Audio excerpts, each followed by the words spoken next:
कि देव देव महादेव पाहि मां शरणागता शरणवत्यं वादरतो नाथ सती वार्ता विस्तारत। हाहाकार के महाराज पूरा सती का वर्णन भगवान भोलेनाथ से सभी 60,000 गण जाकर के बताते हैं। समाचार सब शंकर पाए वीर भ्रत करी कोप पठाए।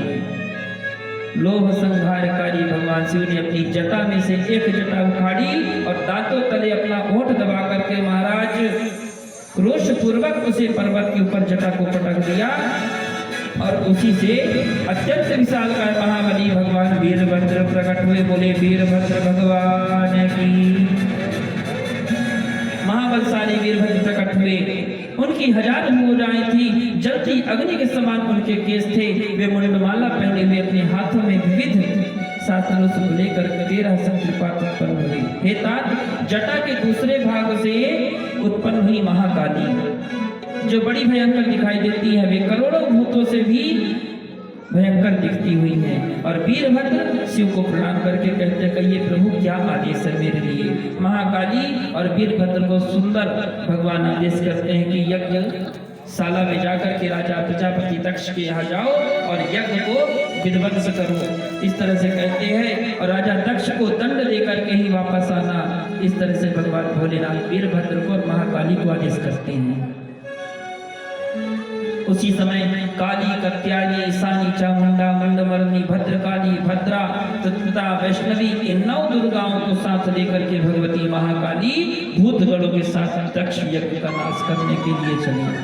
डाकिनी, साकनी, चैन, भूत, प्रमथन, डाकिनी, साकनी, भूत, प्रवत, गुहा, कुष्मांडा, पार्षद, छटक, ब्रह्म राक्षस, भैरव, क्षेत्रपाल, नाना प्रकार के महाराज सभी गण वीरभद्र, महाकाली और महाकाली अपनी सभी 9 बहनों को लेकर के और दक्ष राज की यज्ञशाला की ओर प्रस्थान करती हैं। रे पापी दक्ष, आज तेरे जन्म को धिक्कार है। भगवान शिव द्वारा तुम्हें महान दुख प्राप्त होगा। इतने में आकाश मंडल हो जाती है यज्ञशाला में, जो अब किसी तरह कर नहीं सकता। यह खेत की बात है, इस यज्ञ में जो देवता आए हैं ना, उन्हें भी महादारुण दुख प्राप्त होगा। इससे अच्छा ये है कि जितने देवता हो तुम सब यज्ञशाला को छोड़ करके भाग जाओ। आकाश मंडल होती है, सभी देवतागण वहीं पे रुके हुए महाराज कि देखते हैं चलो आगे क्या होता है। इसके पश्चात जो है भगवान नारायण और विष्णु भगवान और वीरभद्र के बीच में युद्ध छिड़ता है। महाराज भगवान विष्णु भी अपना चक्र लेकर के वीरभद्र के साथ युद्ध करने लगे। वीरभद्र ने भगवान शंकर का स्मरण करके विष्णु के वक्ष स्थल पर त्रिशूल से प्रहार किए और उस प्रहार से विष्णु भगवान घायल हो गए, मूर्छित होकर के पृथ्वी पर गिर पड़े। तभी महाभयानक देवताओं को भयभीत करने वाला एक तेज प्रकट हुआ। उसके पश्चात भगवान विष्णु अपने चक्र से वीरभद्र को मारने के लिए तैयार हो गए। वीरभद्र ने उस चक्र को रोक दिया और शिव के प्रभाव से उसकी गति रुक गई महाराज। तब भगवान नारायण वहां से अंतर्ध्यान हो गए, भगवान भी भाग गए वहां से। जब देखे कि चक्र हमारा वापस आ गया है और महाराज वीरभद्र ने अन्य दूसरों देवताओं को भी जान गए कि सती के प्रति जो अन्याय हुआ है यह उसी का परिणाम है। दूसरों के लिए इस संकट का सामना करना अत्यंत कठिन कार्य है। यही सब सोच करके सब देवता अपने अपने धाम की ओर प्रस्थान कर गए महाराज। किसी की हिम्मत नहीं हुई कि वह वीरभद्र से युद्ध कर सके। मृग स्वरूपो यज्ञो ही महाभीतो अपिदुपते। मृग का रूप धारण करके वहां से भागने लगे महाराज भगवान यज्ञदेव। क्या किए? मृग का रूप धारण किए और वह भी निकल लिए यज्ञ छोड़ के, भेष बदल करके कि वीरभद्र अगर मुझे देख लेगा ना तो मुझे भी जिंदा नहीं छोड़ेगा। और मृग का रूप धारण किए और वहां से वो भी छू मंत्र महाराज सभी देवता। और क्या हुआ? वो तो निकल गए यज्ञ नारायण भगवान। उसके पश्चात धारण करके महाराज भागते वीरभद्र ने सभी को पकड़ पकड़ करके महाराज किसी के सिर को काट डाले, अन्य जो बचे थे उनको ऋषि मुनि देवता को उन्हें लात से मार मार करके पृथ्वी पर पटक दिए।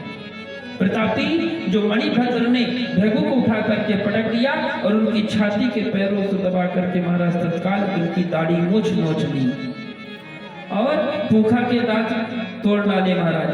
भग नामक सूर्य के नेत्र ही निकाल लिए और कितने भी देवताओं के अंग भंग छिन्न भिन्न कर डाले वीरभद्र भगवान ने।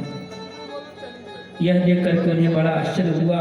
शिव जी ध्यान कर अपने हाथ में गर्दन मोड़ करके और दक्ष का सिर महाराज धड़ से अलग कर दिया गया और अग्नेय स्वाहा कह करके महाराज वह दक्षिणाग्नि में शिव आहुति सिर की दे दी गई। इसके पश्चात माता सती के देह को लेकर के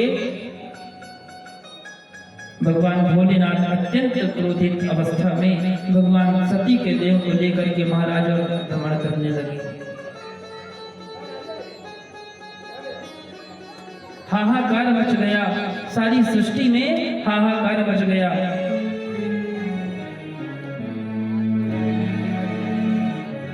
सुंदर माता पार्वती जी का शरीर और नारायण भगवान शिव का क्रोध शांत करने के लिए अपने चक्र से माता सती के 52 टुकड़े करते हैं और वही शरीर का जो भाग जहां जहां पर 52 टुकड़े गिरे वहीं पर आज शक्तिपीठ के नाम से जाना जाता है।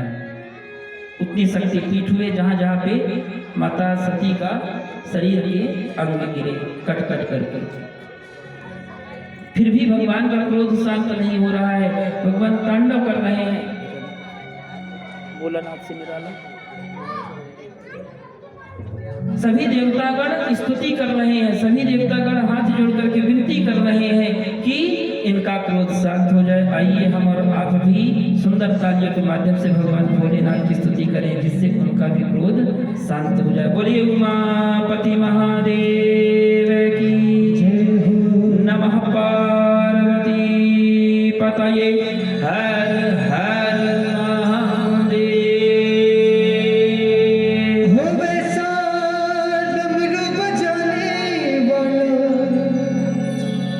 भक्तों का रखवाला दूजा कोई नहीं, भोलेनाथ से निराला शंभुनाथ से निराला कोई और नहीं है। भोलेनाथ से निराला शंभुनाथ से निराला कोई और नहीं।